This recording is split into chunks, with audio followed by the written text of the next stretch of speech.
Hi guys, सब बच्चों को मेरा प्यार भरा नमस्कार। हाल ही में 8 फरवरी को सीए इंस्टीट्यूट ने रिजल्ट घोषित किए सीए फाउंडेशन, सीए इंटरमीडिएट और सीए आईपीसी स्टूडेंट्स के। हम में से बहुत सारे स्टूडेंट्स एग्जाम को क्लियर नहीं कर पाए, अनफॉर्चुनेट रहे। और अब हमें यह सोचना है कि आगे किस प्रकार से बढ़ना है। ऐसा सवाल तो बिल्कुल भी मन में नहीं आना चाहिए कि क्या मैं सीए करूं या ना करूं, क्या मैं इसको छोड़ दूं। क्योंकि जिंदगी में सीए के अलावा भी बहुत सारी चीजें ऐसी होंगी जहां पर आपको एक फाइटर की तरह लड़ना पड़ेगा और जो मुकाम आप पाना चाहते हो उसे आपको हासिल करना पड़ेगा अपनी लगन से, अपनी मेहनत से। तो जीवन में तो आसानी से कुछ भी नहीं मिलता, लेकिन हमें याद ये रखना है कि अगर हमें उस चीज को पाना है तो हमें पूरी तरह से अपने आप को झोंक देना होगा। तो आज की इस वीडियो के अंदर हम इसी प्रकार की बात करेंगे, उन्हीं बच्चों की बात करेंगे जो कि इस एग्जाम में अनफॉर्चुनेट रहे, एग्जाम क्लियर नहीं कर पाए, कि आगे वाला जो अटेम्प्ट है उसमें क्या स्ट्रेटजी हमें रखनी है, किस तरह से हमें आगे बढ़ना है, किस सब्जेक्ट को कितनी इंपॉर्टेंस देनी है और किस तरह से अपनी तैयारी को एक नया रुख, एक नया मोड़ जो है देना है। तो आइए इस वीडियो के अंदर ऐसी बातचीत जो है शुरुआत करते हैं। आप बच्चों को दिखाने के लिए मेरे पास कुछ डाटा है जो कि आप स्क्रीन पर देख सकते हैं। ये नवंबर 2020 का जो एग्जाम हुआ था उसमें जो स्टूडेंट्स अपीयर हुए उसमें से कितने स्टूडेंट्स एग्जाम को पास कर पाए उन बच्चों के बारे में लिखा है। जैसे सबसे पहले सीए इंटर और फिर सीए आईपीसी की बात करते हैं। सीए इंटर का अगर मैं देखता हूं, आई होप स्क्रीन पर सब बच्चे देख पा रहे हैं, मैं थोड़ा और जूम इसे कर देता हूं। ग्रुप 1 के अंदर 64,000 अप्रोक्सीमेटली स्टूडेंट बैठे, जबकि मात्र 16,000 ही पास हो पाए, मात्र 16,000 ही पास हो पाए। एंड ओनली 25% अगर परसेंटेज के हिसाब से देखूं। ग्रुप 2 की बात करूं, 43,000 में से मात्र 9425, अगेन इफ आई सी 21.85। सवाल उठता क्या ये पास परसेंटेज बहुत मतलब ऐसी है जो कि सीए इंस्टीट्यूट को नहीं करना चाहिए, क्या बहुत कम है? जी नहीं। सीए इंस्टीट्यूट के पास्ट रिजल्ट्स को देखते हुए तो ये वाली पास परसेंटेज बिल्कुल भी कम नहीं है, ओके है। बोथ ग्रुप की बात करें तो यहां भी लगता है 28,000 में से 4900 के आसपास 17%। और ओवरऑल अगर मैं देखूं, मैंने एक एडिशनल इसका टोटल किया, 1,36,000 स्टूडेंट में से 30,000 यानी कि 22.64% ओवरऑल रिजल्ट में सीए इंटरमीडिएट के स्टूडेंट्स का कह सकता हूं।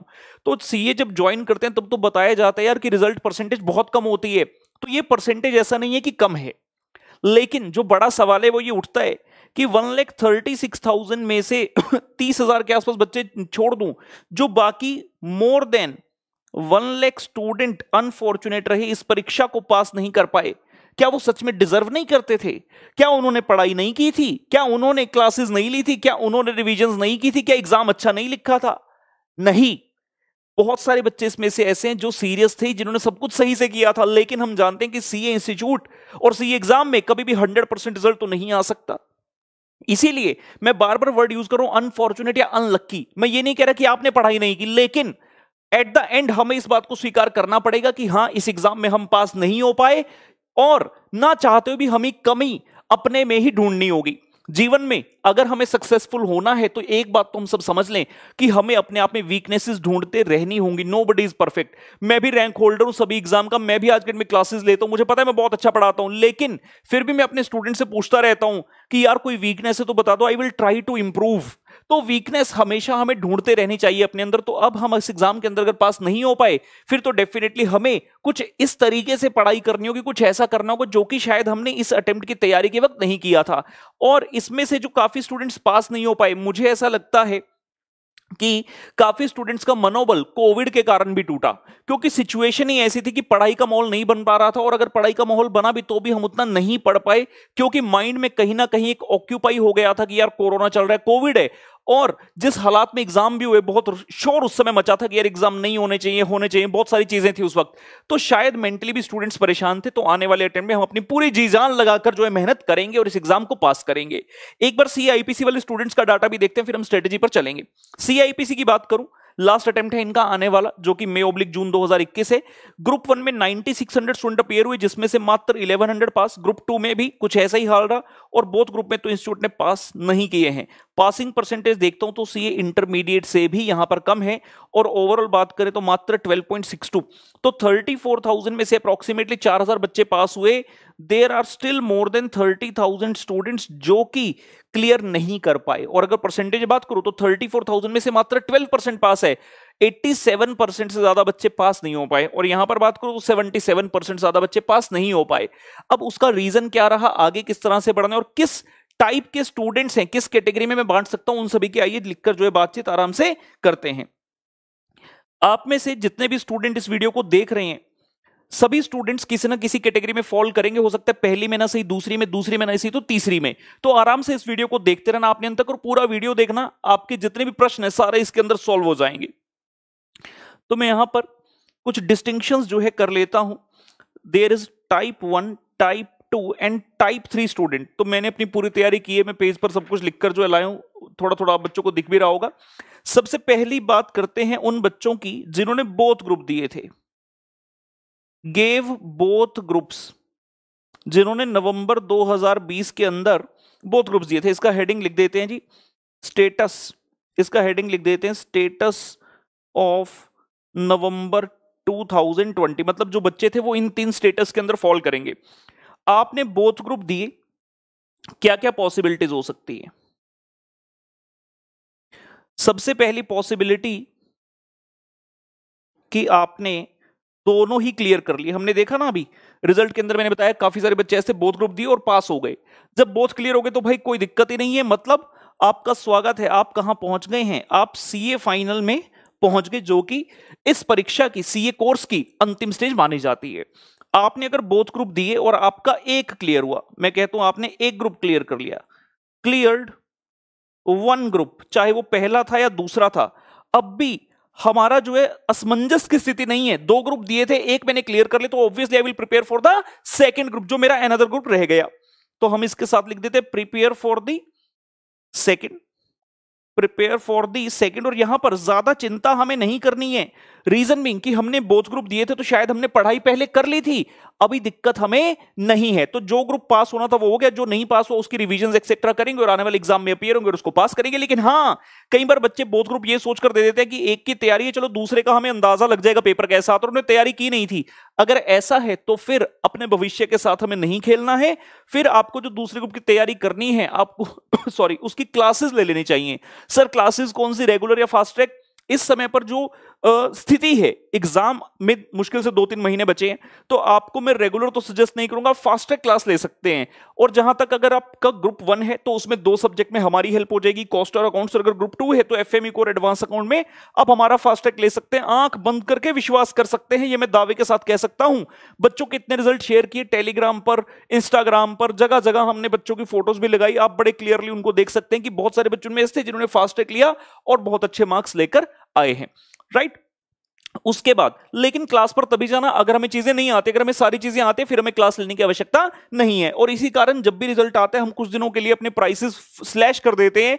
और करंटली भी 20 फरवरी तक सारे डिस्काउंट जो है सभी कोर्सेज पर चल रहे हैं। आप में से कोई भी स्टूडेंट लेना चाहे, अगर आप 21 को लोगे तो आपका नुकसान होगा। तो अगर निर्णय लेना है, निर्णय लेकर आप क्लास ले सकते हैं। आगे बढ़ते हैं। आपने बोथ ग्रुप दिए थे। पहली सिचुएशन मैंने बनाई कि आपने दोनों क्लियर कर लिए, दूसरा मैंने बनाया क्लियर्ड 1 ग्रुप, और तीसरा कि आपका कोई भी ग्रुप क्लियर नहीं हुआ, क्लियर्ड नन। बहुत सारे बच्चे इस कैटेगरी में होंगे, क्लियर्ड नन। अब जब बच्चों का एक भी ग्रुप क्लियर नहीं हो तो बच्चे अपने ऊपर जो है शक करना स्टार्ट कर देते हैं। मैं तो सीए के लिए बना ही नहीं हूं, घर वाले कहने तो कुछ भी नहीं कर पाएगा। ये कैसे? क्या आपके 800 में से 0 नंबर है क्या? नहीं है।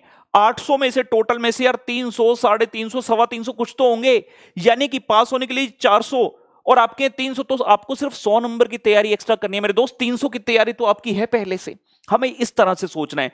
बहुत सारे बच्चे क्या करते हैं, यार पहले तो बहुत ग्रुप दिए, एक भी क्लियर नहीं हुआ तो किसी की एडवाइस उनके कहते हैं मैं तो एक ही ग्रुप दूंगा। यार आपने जब पहले दोनों ग्रुप दिए, काफी सारी तैयारी तो कर ली थी, सिर्फ एडिशनल तैयारी तो करनी है। तो मैं ये चाहूंगा that you have to prepare for both. आप दोनों ग्रुप की वापस से तैयारी करें, जी जान लगाकर करें। और जिस सब्जेक्ट में कॉन्सेप्ट्स कमजोर है, फंडे कमजोर है, आता ही नहीं, फिर से अपने साथ ब्लफ मत करना कि यार कोई बात नहीं, देखा जाएगा एग्जाम में जो होगा। फिर उसके बाद जो रिजल्ट आएगा अगर फेल हुए तो आप किसी और को दोषी नहीं ठहरा सकते, क्योंकि दोष सिर्फ आपका है, क्योंकि तैयारी आपने अच्छे से नहीं की थी।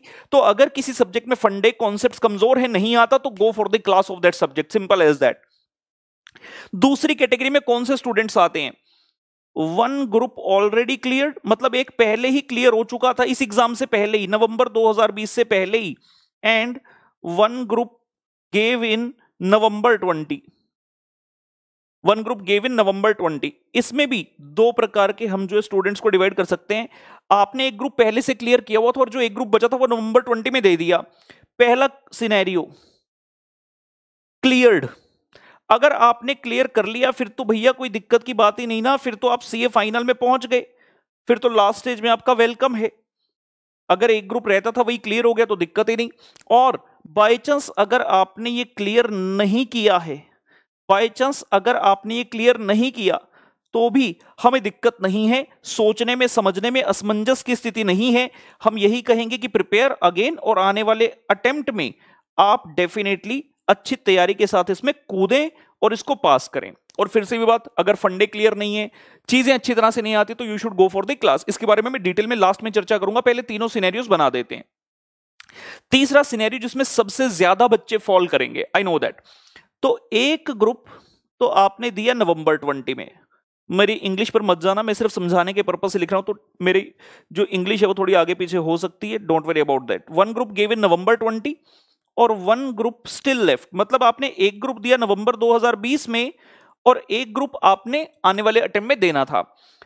तो जो एक ग्रुप आपने दिया था नवंबर 2020 में, अगर वो क्लियर हो गया फिर भी कोई दिक्कत नहीं। तो जो ग्रुप स्टिल लेफ्ट था, आपने एक नवंबर में दिया, लेट्स से आपने ग्रुप 1 नवंबर में दिया और वो क्लियर हो गया, और दूसरा आपने देना था मई 21 में, ठीक है। तो जो दे चुके वो क्लियर हो गया, और जो रहता था अभी उसकी तैयारी तो ऑब्वियसली आपने पहले से स्टार्ट कर दी होगी, तो उसकी तैयारी आप बच्चों की चली रही होगी, तो उसके लिए तैयारी करते रहिए। Prepare for the balance group, यहां पर भी दिक्कत इतनी नहीं आई सोचने समझने में कि बच्चे को करना क्या है नियर फ्यूचर में। लेकिन जो लास्ट वाला केस है, सबसे ज्यादा बच्चा इसी में फंसा है, नॉट क्लियर्ड। एक ग्रुप दिया था वो क्लियर नहीं हुआ, और एक ग्रुप बचा था जो कि मई 2021 में। अब इस वाले सिनेरियो में मैं यहां डेफिनेटली जो है कुछ बनाना चाहूंगा सो दैट ये आपकी अटेंशन जो है ड्रॉ कर ले। ये देखिए, हम कह रहे हैं ये वाली सबसे टिपिकल सिचुएशन है। एक ग्रुप नवंबर 2020 में दिया जो कि क्लियर नहीं हुआ, और एक ग्रुप मई 2021 में देना था। अब यहां पर बच्चे के माइंड में सवाल आ गया कि भाई अब मैं करूं तो करूं क्या? क्या मैं सिंगल के लिए प्रिपेयर करूं आने वाले अटेम्प्ट में, या मैं बोथ के लिए प्रिपेयर करूं? नवंबर 2020 में जो दिया था क्लियर नहीं हुआ, तो क्या मई 2021 में मैं एक ही दूं या दोनों दूं? और जो दूसरा ग्रुप रहता था मई 21 वाला, उसकी तैयारी ऑलरेडी स्टार्ट कर दी, आधी पढ़ाई उसकी मान लो हो चुकी है। अब सवाल ही उठ रहा है बच्चे के मन में, मैं सिंगल दूं कि बोथ दूं? और असमंजस यहीं खत्म नहीं हुआ, सिंगल वाले में आगे भी असमंजस है। जो पहले दिया था क्या वही वाला ग्रुप दूं, या फिर जो पहले नहीं दिया था, जो ग्रुप का एग्जाम आपने पहले नहीं दिया था उसमें अपीयर करूं? जो पहले नहीं दिया था, समझ रहे हैं? मतलब मान लो आपने पहले ग्रुप 1 दिया और ग्रुप 2 की तैयारी स्टार्ट कर ली और ग्रुप 1 का रिजल्ट नेगेटिव आ गया। अब पहला सवाल मन में आया कि क्या मैं दोनों ग्रुप दे दूं या एक दूं? अगर एक पर आ गए फिर सोचो यार, जो ग्रुप 1 की पहले पढ़ाई कर रखी है, जो नवंबर 2020 के लिए तैयारी की थी, वही वाला दे दूं, या जो फ्रेश पढ़ना स्टार्ट किया है उसको दे दूं? तो मेरी मानोगे तो मैं तो बस यही कहूंगा, एज पर टीआरजी, इसके नीचे लिख देते हैं। ये कौन बोल रहा है? ये टीआरजी बोल रहा है, द राहुल गर्ग। ये एज पर टीआरजी एडवाइस है that go for the both group. बच्चे कहेंगे सर ऐसा क्यों? बेटा, जो ग्रुप में आप फेल हुए, कितनी बुरी तरह से फेल हुए, 400 में से 200 नंबर चाहिए पास होने के लिए, नंबर हैं कितने? 150, 140, इतने तो होंगे। 130, 140, 150, मतलब कुछ आता है और कुछ पढ़ना है।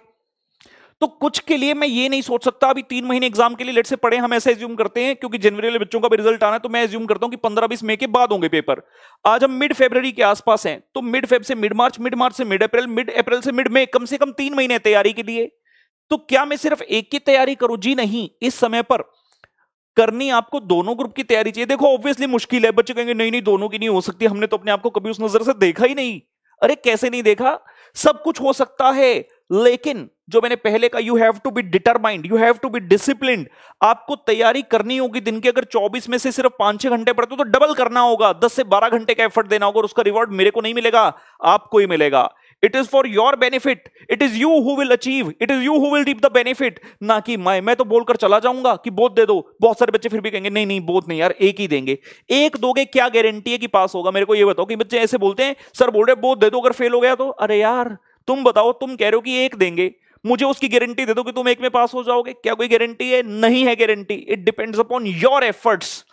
आप किस हद तक चाहते हैं कि आप पास हो। एग्जाम वाले डे पर जब रिजल्ट आता है हम बहुत दुखी होते हैं, मैसेज भी करते हैं टीचर्स को भी, सबको भी, सर बहुत बुरा लग रहा है, ऐसा कर दूंगा वैसा कर दूंगा, मैं अपने आप को अपनी नजरों में गिर गया, मेरे पेरेंट्स क्या सोचेंगे। लेकिन वो 2-3 दिन का खेल है, फिर खत्म, फिर बच्चा भूल जाता है, फिर वही नॉर्मल रूटीन। 24 में से 5-6 घंटे पढ़ाई कर ली, 3-4 घंटे टाइम पास कर लिया, 1-2 घंटा मोबाइल चला लिया और बाकी सो रहे हैं। इस तरह से नहीं मिलेगा। हम देख रहे हैं, मैंने आपको सबसे पहले आंकड़े क्यों दिखाए, क्योंकि आपका कंपटीशन जो है वो बेस्ट लोगों के साथ है। अगर 64,000 में से 16,000 पास हुए तो बाकी के जो 48,000 है, क्या वो पागल हैं? क्या उन्हें पढ़ना नहीं आता? क्या उन्होंने तैयारी नहीं की? 48,000 में से 8,000 निकाल दो, 10 निकाल दो, 20 निकाल दो, 30 निकाल दो, फिर भी 18,000 बचे। यार उन्होंने तो पढ़ा है। अगर नॉन सीरियस वाले 20-30 हजार भी निकाल देते हो, मतलब आपकी टक्कर यहां पर सबसे बेस्ट के साथ है। आपको कंपीट करना होगा, तब जाकर आप आगे बढ़ेंगे। सीए कौन पहले बना कौन बाद में बना कोई याद नहीं रखता। याद सिर्फ ये रखा जाता है कि हां हम सीए बने, लेकिन अगर हमारे पास ऑप्शन है हम मेहनत करके जल्दी सीए बन सकते हैं तो क्यों ना बने। मेहनत करनी होगी, मेहनत करनी होगी। अच्छा, अब बच्चे कहते हैं कि सर मैंने तैयारी की थी लेकिन फिर भी मैं फेल हो गया। मैं आपको बताता हूं, मेरे पास बहुत सारे मैसेजेस आए कि सर बुरा लग रहा है, फेल हो गए। तो मैंने जब बच्चों से पूछा, डिटेल में बातचीत हुई, वार्तालाप हुई कि क्या हुआ ऐसा, क्या प्रॉपर क्लासेस ली थी। मतलब मैं क्या कह रहा हूं कि if we are fail, if we have not passed, we will have to find out the reason for that. Simple सी बात है। अगर आप कह रहे हो सर मैं तो फेल हो गया लेकिन मैं तो परफेक्ट हूं हर चीज में, मैं फेल हो गया, तो आपको मैं भी पास नहीं करा सकता, आपको अल्लाह भी पास नहीं करा सकता। We will have to find out the reason। मैंने पहले ही कहा, we will have to find out the weakness in ourselves। हमें ढूंढना होगा गलती कहां पर हुई है। अगर गलती ही नहीं मिली फिर तो बस अगले अटेम्प्ट में भी यूं ही जाकर बैठाएंगे, तुक्का लगा तो पास हो गए, नहीं तो फेल हो गए। हमें रीजन ढूंढना होगा, वीकनेस ढूंढनी होगी। बहुत सारे बच्चे एडमिट कर जाते हैं कि सर हमारी गलती है, लेकिन बहुत सारे बच्चे एडमिट ही नहीं करते। जिसमें बताता हूं आपको रीजन क्या क्या मिले। मैंने पूछा बेटा मार्क्स आए इतने कम आए, क्यों आए? बच्चा मुझे क्या कहते हैं, जब मैंने पूछा कि प्रॉपर क्लास ली, मेरा पहला सवाल ये होता है कि आपने प्रॉपर क्लास ली। हम सीए जैसा कोर्स कर रहे हैं और सोच रहे हैं कि बिना क्लास के हो जाएगा। कैसे हो जाएगा? कोई कॉलेज नहीं है यार। स्टडी मटेरियल से पढ़कर आप कितना पढ़ाई कर लोगे? कुछ बच्चे ऐसे होंगे कमेंट सेक्शन में जाएंगे, सर मैं जानता हूं एक बच्चे को उसने फाइनल तक बिना क्लास के पास कर लिया। ठीक है यार, एक्सेप्शंस में भी there, we are talking about the general public, not about the exception. ऐसा तो मैं आपको बोलता रहूं यार आप सब कुछ साथ में कर लो, मेरी तरह आप भी सारे रैंक लेकर आओ। It is an exception, it's not general. हमें जनरल पब्लिक के हिसाब से बात करनी है। तो मैं क्या कह रहा हूं, क्या आपने क्लास ली? जब मैंने बच्चे से सबसे पहला सवाल ये उठाया, क्या आपने क्लासेस ली? बच्चे ने मेरे को क्या बोला, सर मैंने YouTube से फ्री क्लास ली। YouTube से फ्री क्लास देखी। आपको जब किसी चीज की कदर पता कब होती है? व्हेन वी पे फॉर दैट। कोई भी चीज फ्री में मिलने लगे ना उसकी कदर नहीं होती, और ना ही हमारा वो एफर्ट रहता है, ना ही हमारा वो एफर्ट रहता है। आपने फ्री की क्लास देख ली, काफी सारे बच्चे शायद पढ़ के पास भी हो गए होंगे, लेकिन मैं एक जनरल हिसाब से कह रहा हूं। बच्चा कहता सर मैंने YouTube से फ्री क्लास देखी, और अगर मैं डीप डाइव करूं कि बच्चे ने क्या रेगुलरिटी से क्लास देखी, कितने क्वेश्चन खुद सॉल्व किए, कितने होमवर्क में किए, नहीं मिलेगा मुझे उसका जवाब, और मिला भी नहीं जिन बच्चों से मैंने बातचीत की। तो सबसे पहली बात तो या तो आपने क्लासेस ली नहीं, या फिर क्लासेस ली अच्छे से देखी नहीं। चलिए मान लिया आपने YouTube से ऐसे ही देख लिया, सर मैंने इसका रिवीजन देख लिया, उसका रिवीजन देख लिया, ऐसी ऐसी बातें आपने कर ली, तो this is not correct. This is the reason first of all. दूसरी रीजन, चलो जब मैंने पूछा दूसरे टाइप के रीजन पर आता है। मैंने पूछा बच्चे से क्लासेस ली, बच्चा कह रहे यस सर मैंने प्रॉपर क्लासेस ली। अब इसमें सवाल ये उठता है, आपने जब प्रॉपर क्लासेस ली, क्या आपने सही से क्लासेस को देखा? Did you watch the classes properly? क्योंकि मैं एज्यूम कर रहा हूं कि हम बात करें पेन ड्राइव गूगल ड्राइव की। फेस टू फेस वाले बच्चे ने अगर यस बोला तो ठीक है, वो सारी क्लासेस में गया होगा, मैं ऐसा मानता हूं। आपने अगर क्लासेस देखी, क्या आपने सही से सारी क्लासेस देखी? मतलब सारी क्लासेस देखते हो, क्या आपने अपने प्रॉपर नोट्स बनाए? क्या आपने रजिस्टर मेंटेन किया? और क्या आपने लास्ट डे तक उसे रिवाइज किया? अगर आप कह रहे हो कि सर मैंने तो बस यूं ही देख ली, बच्चे पता क्या करते हैं पेन ड्राइव गूगल ड्राइव में ऐसे बैठकर देखते हैं प्रैक्टिकल सब्जेक्ट की भी क्लास, और मैं तो अपनी क्लास में चीख चीख कर बार बार ये कहता हूं कोई ऐसे ना बैठे भाई, लिखते रहो। इसलिए हमारा होम पजल का आइडिया चला है, इसीलिए मैंने होम पजल नाम की चीज जो है डाली। अदरवाइज बच्चे live pen drive Google drive वाली क्लास में सीरियस नहीं होते, लिखते ही नहीं है, कुछ प्रैक्टिस ही नहीं करते, लेकिन हमारा बच्चा करते क्योंकि उसके पास ऑप्शन नहीं है। अगर आपने नोट्स या रजिस्टर नहीं बनाए या फिर बनाए लेकिन आपने रिवीजन नहीं करी, तो भी दोष किसका है? आपका है। आपको पता है ये वीकनेस है, लेकिन आप एडमिट नहीं करना चाहते। मैं यहां पर आपकी वीकनेस गिना रहा हूं आपको कि हां ये आपकी वीकनेस है। उसके बाद अगर मैं कहता हूं कि हमने इनमें से कोई भी चीज करी, क्लासेस नहीं लगाई या फिर क्लासेस लगाई, रिवीजन नहीं की, तो हमें पता है हमें कहां जाना है। अब हम इस स्टेज पर खड़े हैं, हमें अपने निर्णय लेना है कि भाई अगला अटेम्प्ट जो है, नेक्स्ट अटेम्प्ट में मुझे पास होना है। सबसे पहले तो we will have to be sincere and we will have to accept our mistakes, accept the mistakes. अपने गिरेबान में झांक कर देखना होगा, सोचना होगा कि यार ये जो सब्जेक्ट्स हैं 1 2 3 4, इनमें से किस सब्जेक्ट में लैकुना है, कौन सा सब्जेक्ट ऐसा है जो मुझे नहीं आता, we are weak in this subject. उस एरिया को पहचानना होगा, उस एरिया को पहचानना होगा। बच्चा क्या कहता है, सर वीक है, मैंने मान लिया, लेकिन मैं क्या करूं, मैं दोबारा से क्लास नहीं ले सकता। ठीक है, मतलब जाओ अगले अटेम्प्ट में ऐसे ही सोच लेना क्या होगा, देख लेना क्या होगा। बच्चे कहते हैं सर एक बार क्लास ले दोबारा पैसे नहीं खर्च करने। अरे यार, जो हम इस समय पैसे खर्च करते हैं वो हमारी इन्वेस्टमेंट होती है।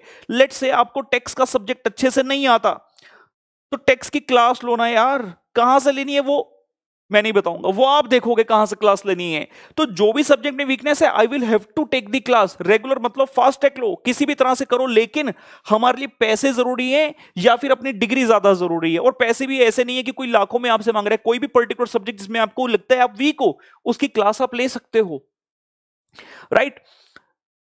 उसके बाद वी विल हैव टू, जिस सब्जेक्ट में वीक है उसके बाद उसकी क्लास ले ली, अच्छे से पढ़ाई कर ली। ये भी नहीं सिर्फ क्लास लेकर जादू की छड़ी हो जाएगी। You will have to do the hard work. कई बच्चे सोचते हैं अरे राहुल सर की ना क्लास लेते हैं, टीआरजी की क्लास लेते हैं, बहुत सारा रिजल्ट देखा है। रिजल्ट तो देखा है, लेकिन उन बच्चों का रिजल्ट आया जिन्होंने साथ साथ मेहनत भी की। ये नहीं सोचना राहुल सर की क्लास ली भाई काम हो जाएगा। अरे मेहनत करनी पड़ेगी। रेगुलर क्लास में तो इतनी मेहनत हो जाती है, मुझे बोलने की जरूरत भी नहीं कि मेहनत करो। वहां तो बच्चा ऑटोमेटिकली करेगा ही करेगा, क्योंकि होम पजल के अंदर एक भी क्वेश्चन का सॉल्यूशन नहीं होता। बच्चे को घर से करके लाने पड़ते हैं, अगले दिन क्लास में चेक होते हैं। अगर बच्चे ने नहीं किए तो बस वो उसके पास अनसॉल्व रह गए, फिर उसका कोई सॉल्यूशन नहीं है। मैं देता ही नहीं कोई सॉल्यूशन, करने पड़ेंगे आपको। और अगर फास्ट ट्रैक है, ऑब्वियसली उसमें समय की कमी है तो वो होमवर्क के लिए नहीं देते, लेकिन उसमें भी प्रैक्टिस वाले क्वेश्चन होते हैं जो कि आपको पहले करने पड़ते हैं और फिर मेरे हैंड रिटन सॉल्यूशन से मैच करने पड़ते हैं। तो आपको हार्डवर्क साथ में करना होगा। कोई भी क्लास अगर आप हमारी लेते हैं, जिन बच्चों को नहीं पता उनके लिए बता दें कि ग्रुप 1 के अंदर कॉस्ट और अकाउंट्स और ग्रुप 2 के अंदर एफएमई कोर एडवांस अकाउंट मेरे सब्जेक्ट हैं, जिनका regular batch as well as fast track available है। और फिर से एक बार दोहरा देता हूं कि 8 तारीख से स्टार्ट हुआ था, 20 तारीख तक हमेशा हम डिस्काउंट रिजल्ट के टाइम पर ले आते हैं कि किसी भी बच्चे को अगर सोचना पड़े कि क्या मैं ये क्लास ले लूं, तो ज्यादा असमंजस की स्थिति बच्चे के लिए ना हो और हम भी अपना जो योगदान है उसमें दे सकें। तो अगर किसी को लगता है they can definitely go ahead and take the class. और अगर कोई ऐसा बच्चा देख रहा है जो पास हो चुका है फिर भी देख रहे हैं किसी को आगे समझाने के लिए, तो आप बच्चे जानते हैं कि आपने अगर हमारी क्लास ली है तो किस कदर हमने जो है आपको पढ़ाया, तो आप डेफिनेटली आगे लोगों को अपने जागरूक कर सकते हैं। तो मेरी तरफ से जो चीजें मैंने बोलनी थी वो बोली। सारी वीडियो का एक ही सार है, we will have to identify the reason, we will have to identify the weakness. अपनी वीकनेस को ढूंढना होगा and then we have to go ahead. और ऐसा नहीं सोचना कि हम कर नहीं सकते।